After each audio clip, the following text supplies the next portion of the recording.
ஆமென். ஒரு நன்மையும் உனக்கு குறைபடாது. ஆவிக்குரிய நன்மைகளாக இருக்கட்டும், உலக பிரகாரமான நன்மைகளாக இருக்கட்டும், ஆத்மீக நன்மைகள், சரீர நன்மைகள், குடும்ப நன்மைகள், வியாபார நன்மைகள், ஆகார நன்மைகள், சகல விதமான நன்மைகளாலும் கர்த்தர் உன்னை திருப்தியாக்குவாராக. நீ செய்ய நினைத்தது தடைபடாது, எனக்காக யாவையும் செய்யும் தேவனே. நீ செய்ய நினைத்தது தடைபடாது, எனக்காக யாவையும் செய்யும் தேவனே. உன் வேலைக்காக காத்திருக்க உண்மையை எனக்கு தந்தருளும். உன் வேலைக்காக காத்திருக்க கிருபையை எனக்கு தந்தருளும். நீ செய்ய நினைத்தது தடைபடாது, எனக்காக யாவையும் செய்யும் தேவனே. நீ செய்ய நினைத்தது தடைபடாது, எனக்காக யாவையும் செய்யும் தேவனே. சங்கீதம் 122. இப்போ தொடர்ந்து பிரயாணப்பட்டு போகிறாங்க. அப்படி பலவிதமான பிரயாணப்பட்டு போகும்போது ஒரு பல ஆட்கள் அங்கே பிரயாணம் கால்நடையாக பல பேர் போயிட்டுருக்குறாங்க. கழுதையை கொண்டு போவாங்க. கழுதை பூட்டப்பட்டு கழுதையால் இழுக்கப்படுகிற சில வண்டில்கள், சின்ன சின்ன கூண்டு வண்டிகள் பொருட்களை ஏற்றி கொண்டு, ஆகார பொருட்களை ஏற்றி கொண்டு, அவருடைய மாற்றுத் துணிகளை ஏற்றுக்கொண்டு அதுவும் கூட போகும். சிறு பிள்ளைகள் வண்டியில் உட்காந்துருப்பாங்க. 12 வயசுக்கு மேற்பட்டவர்கள் தான் அதில் அதிகமாக போகிறது உண்டு. எல்லாரும் அவங்க நோக்கி போயிட்டுருக்குறாங்க. அப்படி அவங்க போகும்போது ஒருத்தர் சந்திக்கும்போது, நீங்கள் எங்கே போகிறீங்கன்னா, சிலர் வியாபாரத்தின் நிமித்தம் போவார்கள், சிலர் சில நிகழ்ச்சிகள் நிமித்தம் போவாங்க, எதிரையும் போவாங்க. அங்கேருந்து மேலேருந்து கீழே போவாங்க, கீழேருந்து மேலே போவாங்க. 2 பக்கம் போகிற ஆட்களோடு பேசிக்கொள்வார்கள்.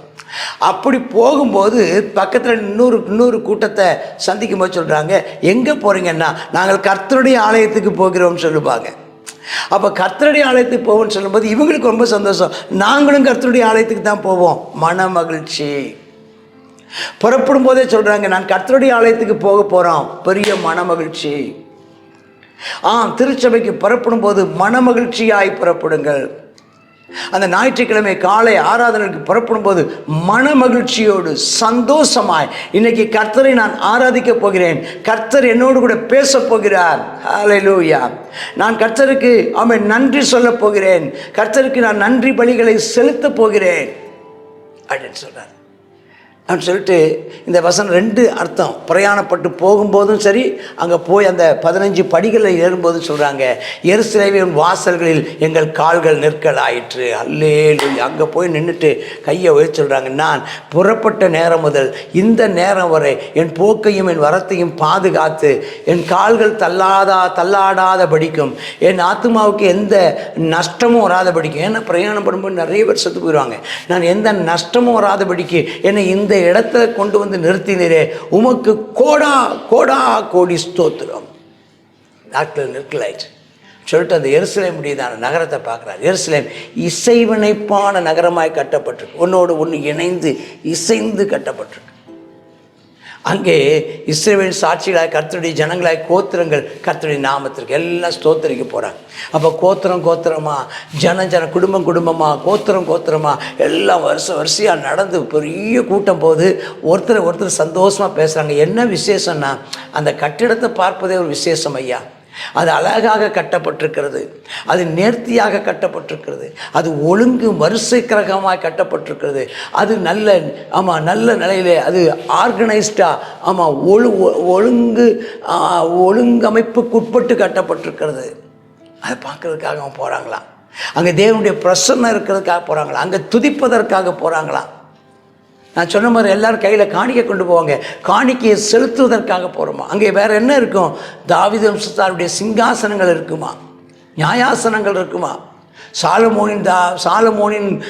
சாலமோனுடையதான தாவீதனுடைய சிங்காசனம் இருக்குமா, சாலமோனின் சிங்காசனம் இருக்குமா, அதுக்கு அடுத்து உள்ளதான சில சிங்காசனங்கள் அங்கே இருக்குமா சொல்லிட்டு சொல்கிறாங்க. 6ஆம் வசனத்தை போகும்போது, எருசலேமின் சமாதானத்துக்காக வேண்டிக் கொள்ளுங்கள், நேசிக்கிறவர் சுகித்திருப்பார்களாக. அந்த பட்டணத்துக்காக நம்ம ஜெபிச்சுக்கணும். அன்றிலிருந்து இந்த சங்கீதம் 122 எழுதப்பட்ட காலகட்டத்திலிருந்து இன்னைக்கு வரைக்கும், இன்று வரைக்கும் எருசலேம் சண்டை, எருசலேமில் சமாதானம் இல்லை, ஆனாலும் சமாதானமாக இருக்குது. எருசலேம் ரோமான யுத்தங்கள் நடந்துகிட்ருக்கு, ஆனாலும் ஜனங்கள் போயிட்டு தான் இருக்காங்க, சமாதானத்துக்காக வேண்டிக் கொண்டே இருக்கிறாங்க. எருசலேமை நேசிக்கிறவர்கள் சுகித்திருப்பார்களாக. அதனால் நாமும் அவர் சமாதானத்துக்காக நம்ம வேண்டிக் கொள்ளணும். யார் ஒருவர் உலக சமாதானத்தை நாடுகிறார்களோ அவர்கள் சுகித்திருப்பார்கள், சந்தோஷமாக இருப்பாங்க.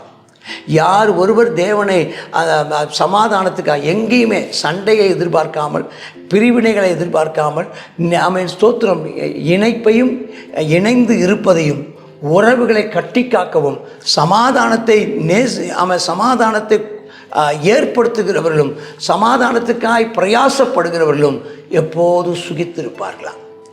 ஆமேன் சொல்லுவோம். ஆமேன். நாம் சமாதானத்துக்காகவே செயல்படுவோம், சமாதானத்துக்காக தேவைப்பட்ட பாடுபடுவோம், சமாதானத்துக்காக பிரயாசப்படுவோம், யாவரோடும் சமாதானமாக இருப்போம். 7ஆம் வசனம், உன் அலங்கத்துக்குள்ளே சமாதானம், உன் அரண்மனைக்குள்ளே சுகம். இந்த இடத்துல சுகம்ங்கிறது என்னென்னா செழிப்பு.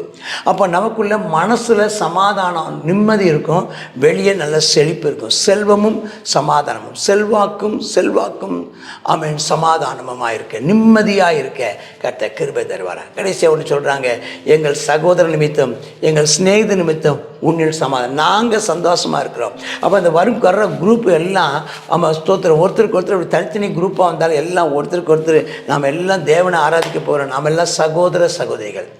சபையில் இருக்கிற அத்தனை பேரும் சகோதரர்களும் சகோதரிகளும். Praise the Lord.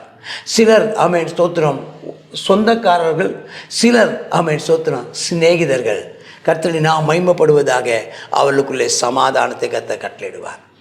ஆமாம், எங்கள் தேவனாய் கர்த்தரின் ஆலயத்து நிமித்தம் உனக்கு சமாதானத்தை கட்ட, உன்னுடைய மனதிலே நிம்மதியும் ஆமென் ஸ்தோத்திரம், உன் குடும்பத்திலே செழிப்பையும் கர்த்தர் தருவாராக.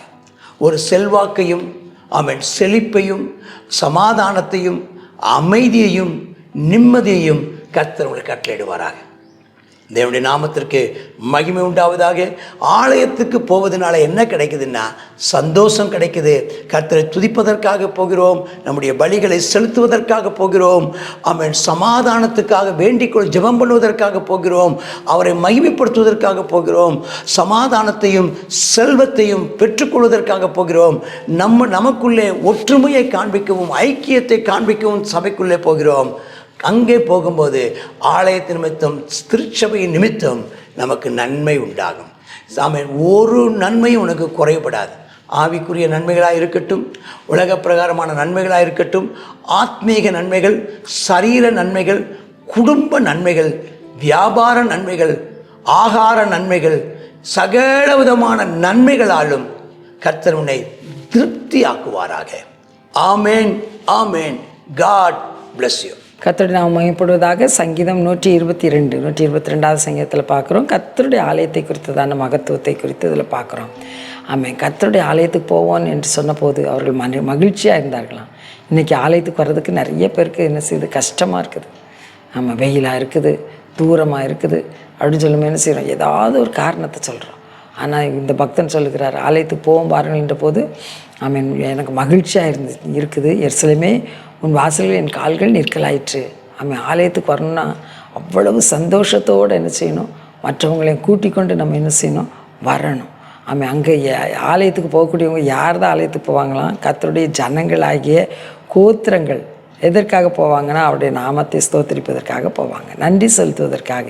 அவன் கர்த்தர் இதுவரையும் வழி நடத்த, ஒவ்வொரு தடவையும் ஆலயத்துக்கு வரும்போது எதற்காக வருகிறோம், அவன் இதுவரையும் கர்த்தர் நமக்கு செய்த நன்மைக்காக அவருக்கு நன்றியை காணிக்கையாக்க நம்ம ஆலயத்துக்கு நம்ம கடந்து வருவோம். ஆமேன். ஏன்னா ஆலயத்தை நேசிக்கிறவர்கள் என்ன செய்வாங்களாம், சுகித்திருப்பாங்க. ஆமாம், அது மாத்திரம் இல்லை, அங்கே ஆலயத்தை நேசிக்கிறவங்களோட வீடு எப்படி இருக்குமா, சமாதானமாக இருக்குமா, சுகமாக, அந்த வீட்டில் இருக்கிறவங்க சமாதானமாக சுகமாக இருப்பாங்களாம். ஆமாம், ஆலயத்துக்கு எதுக்காக நம்ம போகிறோம், நமக்கு நன்மை தேடி போகிறோம். நம்ம ஆலயத்துக்கு போகும்போது நமக்கு நன்மை கிடைக்கும், அதற்காக போகிறோம். இந்த நாளில் நம்ம ஆலயத்துக்கு போகிறதுக்கு நம்ம விருப்பப்படுவோம், ஆர்வப்படுவோம். யூடியூப்லேயே பார்த்துக்கிட்டு உட்காந்துருவோன்னு நினச்சிடாதீங்க. நம்ம எந்தெந்த நாட்களில் எந்தெந்த உபவாச ஜபமாக, அது மாத்திரம் இல்லை லீடர்ஸ் மீட்டிங்காக, ஆராதனையாக நம்ம தவறாமல் போகணும். அதுதான் நமக்கு ஆசீர்வாதம். இதை தெரிந்து கொள்வோம். கர்த்தர் நம்மை ஆசீர்வதிப்பார். கர்த்தாவே ஸ்தோத்திரப்பா, இந்த நாளில் உம்முடைய ஆலயத்தின் வாஞ்சை, ஆமேனப்பா ஸ்தோத்திரம், அந்த ஆலயத்தின் பக்தி வைராக்கியம் என்னை பட்சித்ததுன்னு சொல்லப்பட்டபடி அந்த பக்தி வைராக்கியம், ஆலயத்தை குறித்த பக்தி வைராக்கியம் வேணும்ப்பா. ஆலயத்துக்கு போவோம் வாருங்கள் போது மகிழ்ச்சி உண்டாகணும். அப்பா ஸ்தோத்திரம் ஆண்டவரே. ஆமேனப்பா, இந்த நாளிலும் எருசலேமின் சமாதானத்துக்காக வேண்டிக் கொள்ளுங்கள், உன்னை நேசிக்கிறவர்கள் சுகித்திருப்பார்களாக என்று சொல்லப்பட்டிருக்கிறதப்பா. இந்த நாளிலும் கர்த்தாவே அப்பா ஸ்தோத்திரம் ஆண்டவரே, விசேஷமாக நாங்கள் அப்பா இஸ்ரவேலுக்காக ஜெபிக்கிறோம். கர்த்தாவே ஸ்தோத்திரம், சமாதானமும் ஆரோக்கியமும் உண்டாக வேண்டும் என்று சொல்லி ஜெபிக்கிறோம். அதே போல் ஆலயத்தை நேசிக்கிற ஒவ்வொருவருடைய குடும்பங்களையும் கர்த்தாவே சமாதானமும் சுகமும் வாசமாயிருப்பதாக என்று சொல்லி ஜெபிக்கிறோம். ஆலயத்திலிருந்து நன்மை உண்டாக இந்த நாளில் நாங்கள் ஜெபிக்கிறோம். அப்பா நம்முடைய பிள்ளைகள், ஆலயத்தை தேடுகிற பிள்ளைகளுடைய குடும்பங்களில் நன்மை உண்டாவதாக என்று சொல்லி ஜெபிக்கிறோம். இயேசுவின் நாமத்தில் ஜெபிக்கிறோம். ஜெபம் கேளும் ஜீவனுள்ள எங்கள் நல்ல பிதாவே. ஆமேன், ஆமேன். அல்லேலூயா.